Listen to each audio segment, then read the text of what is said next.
उम्मीद है आप सब खैरियत, तंदुरुस्ती और आफियत के साथ होंगे। आप देख रहे हैं JJC बाई सर जवाद। आज की वीडियो सेकेंड ईयर के कुछ मायूस और अफसरदा स्टूडेंट्स के लिए है। अनफॉर्चुनेटली कुछ स्टूडेंट की सप्ली आ गई है। इससे पहले मैं आपको जो है फ़िज़िक्स और केमिस्ट्री के सप्ली के टारगेट गैस पेपर जो है वो अपलोड कर चुका हूँ, उसको ही कैचअप कीजिएगा। आज की वीडियो एंड तक देखिएगा। इसमें आपको इंशाल्लाह इंग्लिश के कंप्लीट गाइडलाइन मिल जाएगी कि किस तरह हम इस अपनी सप्ली को क्लियर करने के लिए मेहनत करें। इसमें सबसे पहले मैं आपको अभी जो है सेक्शन ए और बी दिखा रहा हूँ, उसके बाद रब करके इंशाल्लाह सेक्शन सी आएगा।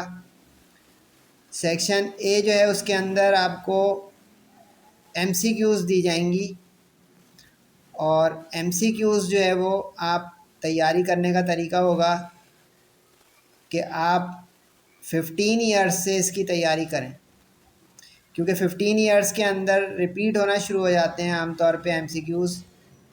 क्योंकि हमारी नई जो बुक है ओल्ड जो बुक है उसमें हमारी एक्सरसाइज में फर्स्ट ईयर वालों की तरह एक्सरसाइज में MCQs नहीं है। तो इसको प्रैक्टिस का सबसे आसान तरीका होगा कि आप 15 ईयर्स के पेपरों में से इसकी तैयारी फाइनलाइज करें। ये तो जो है 20 मार्क्स की होंगी और आपको पेपर के एंड में दी जाएंगी ये MCQs। सेक्शन बी जो शॉर्ट क्वेश्चन आंसर्स हैं ये 4 हिस्सों पे सब सेक्शन पर मुश्तमिल होगा। सबसे पहले जो इसमें प्रोज होगा, इसमें मैं आपके लिए 4 इम्पॉर्टेंट तरीन लेसन्स लाया हूँ। पहला है 20 minutes with Mrs Oakentub, Frank Arthur का। इसको आप जो है वो क्वेश्चन आंसर इसके इम्पोर्टेंट तरीन कर लें। दूसरे नंबर पे मैं लाया हूँ आपके लिए the day the dam broke,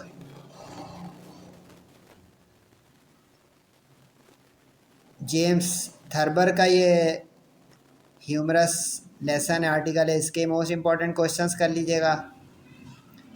तीसरे नंबर पे मैं लाया हूँ मोस्ट इम्पॉर्टेंट लेसन आपके लिए reading text act 3 of the silver box, Galsworthy का act 3 of the silver box. और चौथे नंबर पे मैं आपके लिए लाया हूँ most important lesson reading text the devoted friend, Oscar Wilde का।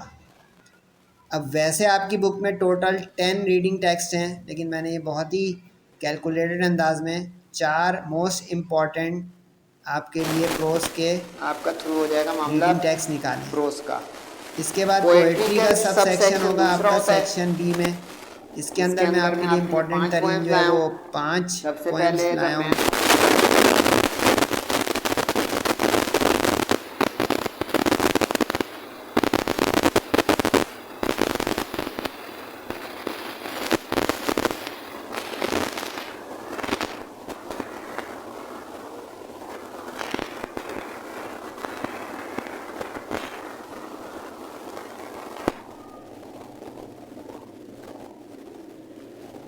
उसके बाद सॉलिटरी रीपर, विलियम वर्ड्सवर्थ की पोएट ऑफ नेचर। उसके बाद जो है लाइंस फ्रॉम यूलाइसिस,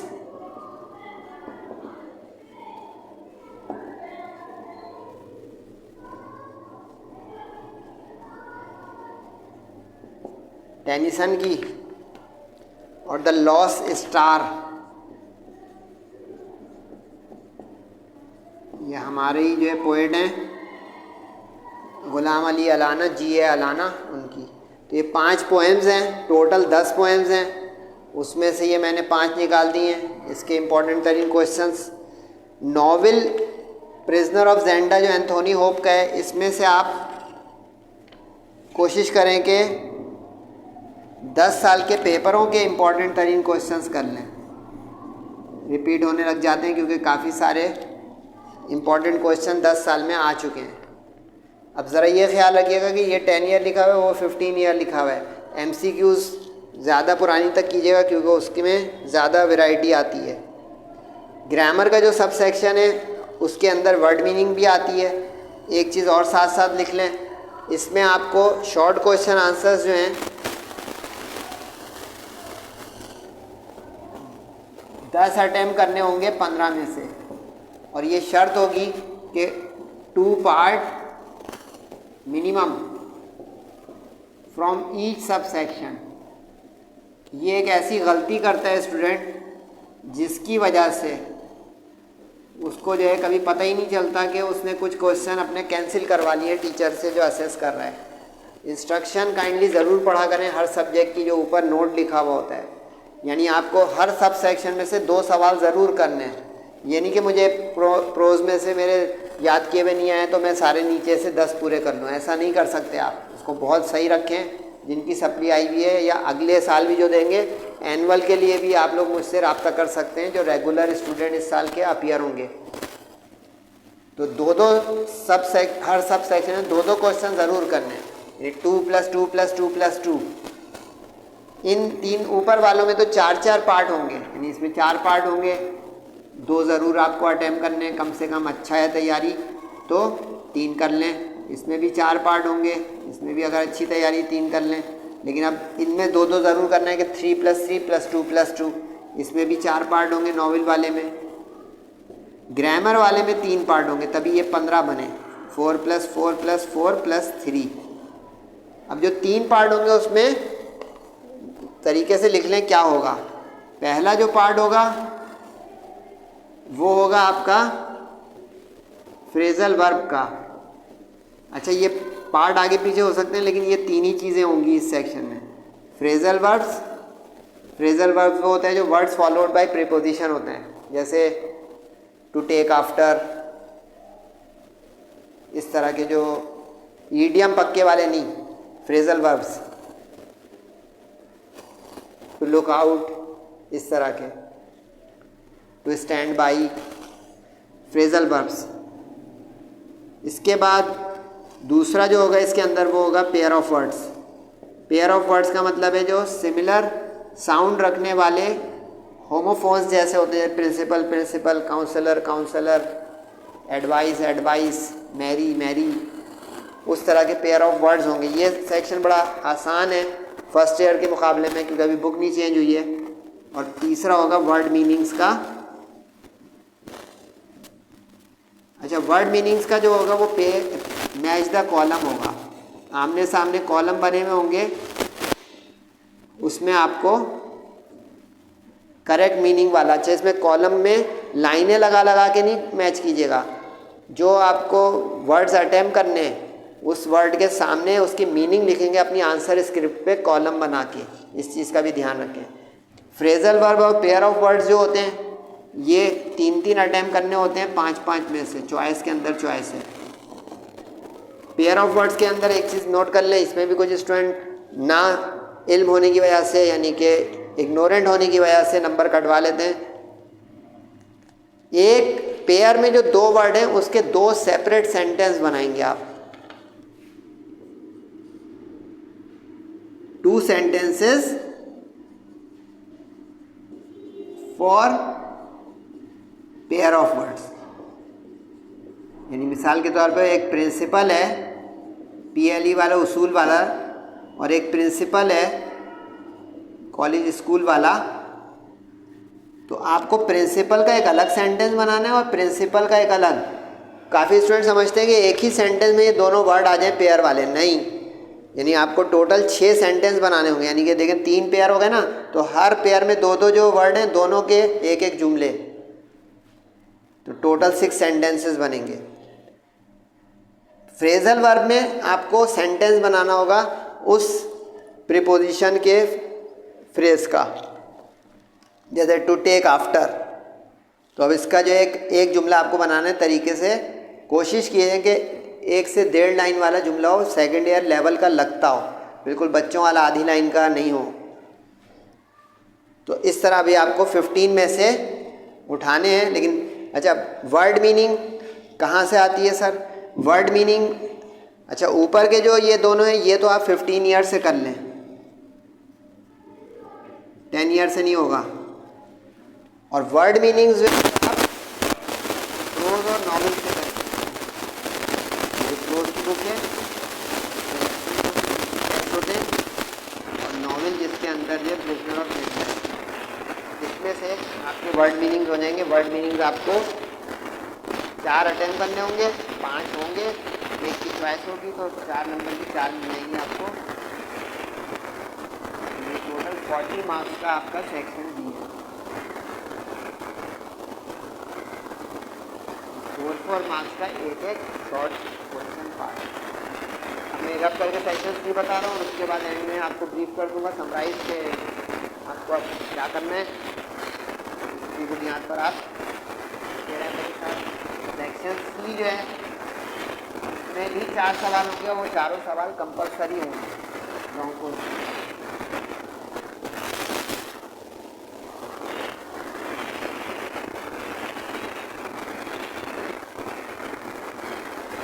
तो जो 4 सवाल कंपलसरी हैं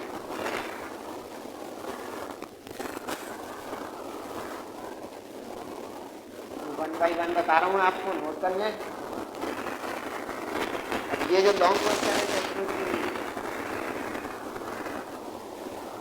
डिटेल क्वेश्चन आंसर, इसमें 4 ही क्वेश्चन है, 4 ही करने हैं, अंदर अंदर चॉइस हो सकती है, यानी ये 10 मार्क्स का एक है। अब ये बड़ा क्रूशियल है, इसमें ध्यान रखिएगा। अब सेक्शन ए जो एमसीक्यूज का होता है ये तो हो गया आपका क्वेश्चन नंबर 1, ठीक है। जो सेक्शन बी है वो क्वेश्चन नंबर 2 हो गया, उसमें इस तरह से 1 2 करके 15 तक होगा। ये सेक्शन बी हो गया, ठीक है। ये सेक्शन ए में क्वेश्चन 1, उसमें 20 एमसीक्यूज होंगी। ये भी बता दूं 20 एमसीक्यूज के लिए आप लेसन्स, पोएट्री यानी पोएम्स और नॉवेल ये सही से करेंगे तो आपके ये तीनों चीज़ें वहाँ से कवर होंगी एमसीक्यूज के अंदर। सेक्शन बी जो है उसके अंदर बता दिया मैंने। तो अब ये सेक्शन बी में क्वेश्चन नंबर 2 के अंदर रोमन सब पार्ट्स होंगे 1 2 3 4। इसका मतलब है अब यहाँ पे क्वेश्चन नंबर 3 एक जाएगा, एक क्वेश्चन नंबर 4 जाएगा, एक क्वेश्चन नंबर 5 जाएगा और एक क्वेश्चन नंबर 6 जाएगा। क्वेश्चन नंबर 3 जो होगा ये होगा कैरेक्टर स्केच, नॉवेल में से आएगा। कैरेक्टर स्केच होगा, नॉवेल में से आएगा ये, जिसका सब सेक्शन 3 जो है सेक्शन बी में भी मौजूद है। तो अब ये 10 मार्क्स का है। अब वैसे तो कैरेक्टर्स 5 लीडिंग कैरेक्टर्स या रोल्स हैं इस नॉवेल में जिन लोगों ने एंथोनी होप्स को पढ़ा है, लेकिन मैं आपके लिए 2 इम्पॉर्टेंट तरीन बता रहा हूँ। कोशिश कीजिएगा इन 2 में कम नहीं कीजिएगा। एक है उसका हीरो रडल्फ रेजेंडल, कुछ लोग रेजेंडाइल कहेंगे, और दूसरा जो है लेडी या मैडम डी मोबान, जो एम्बिशियस लेडी थी, फ्रांस से आई थी, याद होगा आप लोगों को। तो ये दोनों, एक मेल एक फीमेल, इसलिए बताया कि मेल फीमेल नसीब अच्छा हुआ आप लोगों का तो चॉइस लगा देगा, वरना ये 1 ऑफ 1 होता है, ये ध्यान रहे।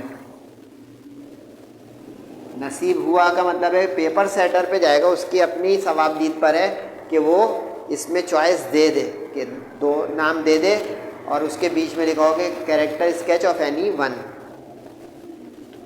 क्वेश्चन नंबर जो 4 होगा आपका ये ऐसे राइटिंग का होगा। ऐसे राइटिंग के बारे में बता दूं कि सेकेंड ईयर लेवल का है तो कम से कम 300 वर्ड्स का हो, कम से कम 300 वर्ड्स का हो। अब वर्ड्स हम नहीं गिनेंगे इम्तिहान में। इसको तरीका ये होता है कि अगर आपने बोर्ड के एग्ज़ाम की आंसर स्क्रिप्ट फर्स्ट ईयर में भी देने गए थे, सेकेंड ईयर में भी आपको पता है कि उसका साइज़ क्या है। ऊपर नीचे का एक एक लाइन छोड़ दिया करें, बाकी पूरा लिखेंगे। हेडिंग जहाँ पे लगाएंगे वो 2 लाइन की लगा सकते हैं अगर मार्कर से प्रोमिनेंट हेडिंग लगा रहे हैं। 3 पेज का ऐसे हो जाए तो समझे कि खैर है, आगे पीछे, यानी कि ये मेरे सामने पर्चा है ना, या फ्रंट और बैक ये 2 पेज शुमार हो जाएंगे, एक तीसरा पेज आ जाए। 3 पेज तक का ऐसे सफिशिएंट हो जाएगा 300 वर्ड्स के लिए। चौथे पेज पे जाए, 5वें पे ना जाए, ये एक्सट्रीम है, वरना नेगेटिव मार्किंग शुरू हो जाएगी, इसका ख्याल रखिएगा। ऐसे राइटिंग जो है इसमें इंपॉर्टेंट ज़रा एहतियात से निकालने पड़ते हैं। मैंने फिर भी 4 ऐसे निकालनी है आप लोगों के लिए। पहला इंपॉर्टेंट तरीन ऐसे जो है वो इम्पैक्ट ऑफ टेक्नोलॉजी है, टेक्नोलॉजी बेस्ड एक ज़रूर आता है। अब इसमें जो है सोशल मीडिया हो सकता है, इंटरनेट हो सकता है, आर्टिफिशियल इंटेलिजेंस हो सकता है, ये सारे इसमें टेक्नोलॉजी के बेस में आ जाएंगे। उसके बाद जो है ग्लोबल वार्मिंग या क्लाइमेट चेंज,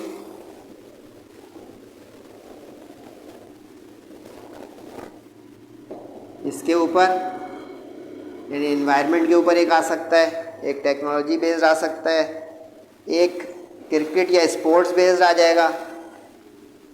क्रिकेट कोशिश कीजिएगा T20 का कोई सीरीज़ कर लें पाकिस्तान की, या टूर्नामेंट कर लें कोई जो आगे आने वाला हो या आ चुका हो 24-25 के मिड में।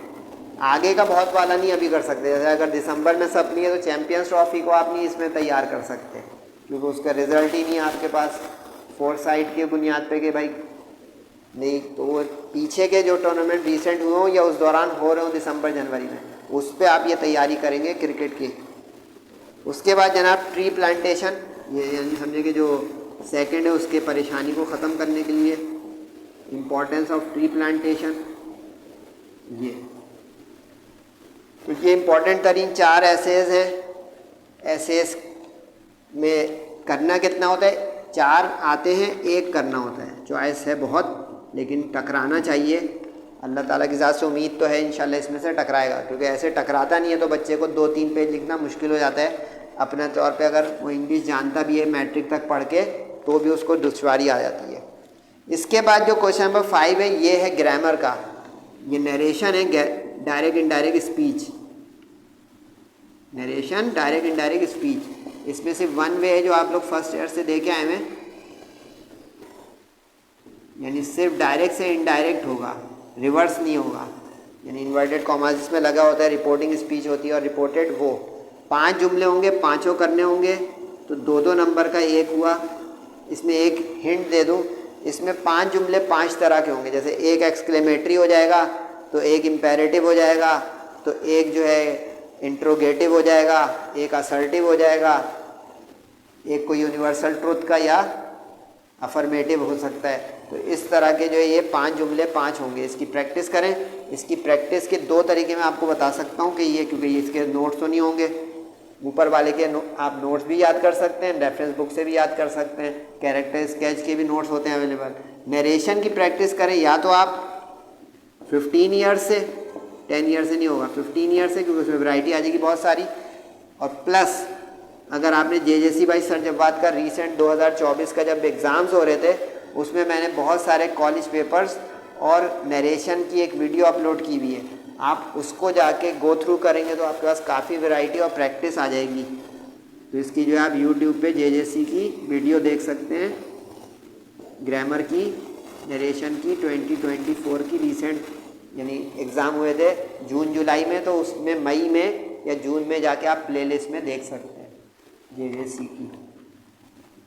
तो ये 2 जगह से उम्मीद है कि आपकी ये तैयारी हो जाएगी और ये अच्छे मार्क्स गेनिंग है, 10 में से पूरे 10 आ सकते हैं इसमें।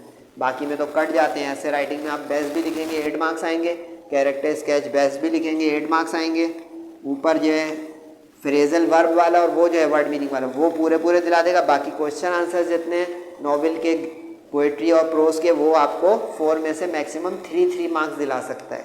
देखिए गाइडलाइन भी देते हैं सर जवाब, कोई फ़ायदा उठा ले इससे। क्वेश्चन नंबर 6 जो आखिरी होगा पेपर का वो होगा कॉम्प्रीहेंशन पैसेज। कॉम्प्रीहेंशन पैसेज ये होता है जिसके अंदर पैराग्राफ एक होता है, और इसमें बता दूं ये कहाँ से आएंगे, ये आपकी प्रोज की जो बुक है उसमें से एक लेसन में से एक पैराग्राफ उठाएगा, वो पैसेज उठाएगा। तो 2 इंपॉर्टेंट तरीके मैं आपको बता रहा हूँ, इससे तैयारी करें आप। पाकिस्तान में मॉडर्न वर्ल्ड लियाकत अली खान का,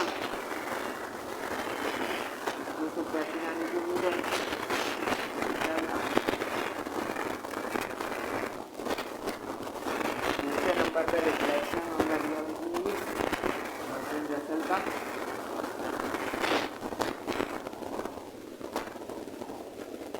उम्मीद है आएगा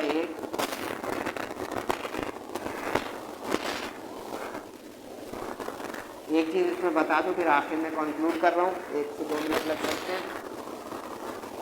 ये जो कॉम्प्रिहेंशन वाला पैसेज होता है, इसके अंदर नीचे क्वेश्चन आंसर होते हैं, सब क्वेश्चन इस तरह से 1 2 3 4 करके अमूमन 4 पार्ट होते हैं इसमें। क्वेश्चन नंबर जो 6 है, 2 तो होंगे क्वेश्चन आंसर वाले हैं, तो पैसेज में से आपको क्वेश्चन का आंसर उठाना है। एक आमतौर पर वर्ड मीनिंग का होता है, यानी उस पैसेज में से ये तकरीबन 3 वर्ड्स को अंडरलाइन कर देगा, कहेगा उस अंडरलाइन वर्ड्स के मीनिंग बताइए, नीचे वो पैसेज में से 3 वर्ड्स को कॉपी पेस्ट करके उसके मीनिंग मांगेगा। वर्ड मीनिंग इंग्लिश में इंग्लिश लिखेंगे, ये ख्याल रखिएगा, और कॉन्टेक्चुअल मीनिंग लिखना होगा, यानी जो उस पैसेज में मीनिंग मतलब दुनिया जहान का और वेबस्टर और गूगल वाले नहीं, जो उस पैसेज में कॉन्टेक्स्ट में आ रहा होगा मीनिंग वो। और एक जो है वो पार्ट ऑफ स्पीच का भी हो सकता है, वो आपको 3 वर्ड्स दे देगा उसी पैसेज में से, वैसे भी आइडेंटिफाई करो उसका पार्ट ऑफ स्पीच, नाउन है, वर्ब है, क्या एडवर्ब है, ये नहीं तो टाइटल भी मांग सकता है। ये दोनों में से एक कट हो जाएगा तो टाइटल भी मांग सकता है कि आप जो आपके प्रोज के टेक्स्ट में से, रीडिंग टेक्स्ट में से लेंगे उसके ऑथर का और उसके टेक्स्ट का नाम लिख दीजिए। ये तो समझा सवाल हो जाएगा। अगर आपको नहीं जैसे मॉडर्न वर्ड वाला है, मॉडर्न वर्ड है, आप रेफरेंस लिख दीजिएगा या अगर लिखान लिख देंगे, ये नसीब से टकराता है, वरना क्वेश्चन आंसर। आखिरी चीज़ ये है कि अगर आप लोगों को ये टेंशन है कि सर ने इम्पोर्टेंट के लेसन बता दिए लेकिन इम्पोर्टेंट क्वेश्चन नहीं बताए, तो उसका तरीका है कि आप इम्पोर्टेंट क्वेश्चन पहले 10 ईयर के कर लीजिए, बुक के नहीं कीजिएगा। बुक के आखिर में उससे इंग्लिश की तैयारी नहीं होती, फर्स्ट ईयर की बुक अच्छी है, सेकेंड ईयर की पुरानी भी चल रही है, इसमें आप एक्सरसाइज से क्वेश्चन मत कीजिएगा, ना पोएट्री ना पोएम ना प्रोज, सही है, सॉरी। इसके लिए आप 10 ईयर उठाएं और 2024 को स्किप करके पीछे चलते हैं रिवर्स में 2014 तक। कोरोना वाला स्किप हो जाएगा 2 साल, पीछे आप चलते आएंगे तो 2013 या 14 तक में 10 साल बन जाएंगे। एक तो है ये तरीका, क्वेश्चन आंसर कहाँ से करें सर, और दूसरा तरीका ये है कि आप इम्पॉर्टेंट क्वेश्चन की लिस्ट मुझसे भी राब्ते करके व्हाट्सएप नंबर जो दिया है उसमें मालूम भी कर सकते हैं, वॉइस नोट देके अपना कमेंट सेक्शन में भी इस वीडियो के कि सर कुछ इम्पॉर्टेंट क्वेश्चन भी आप पिन पॉइंट कर दें, तो वो लेके तफसीली फिर हो जाएगा बात। तो सर ये कि जो अभी तैयारी करना चाह रहे हैं और टाइम के पास है कम, तो वो इस गाइडलाइन पर अमल करें, इंशाल्लाह के पॉसिबल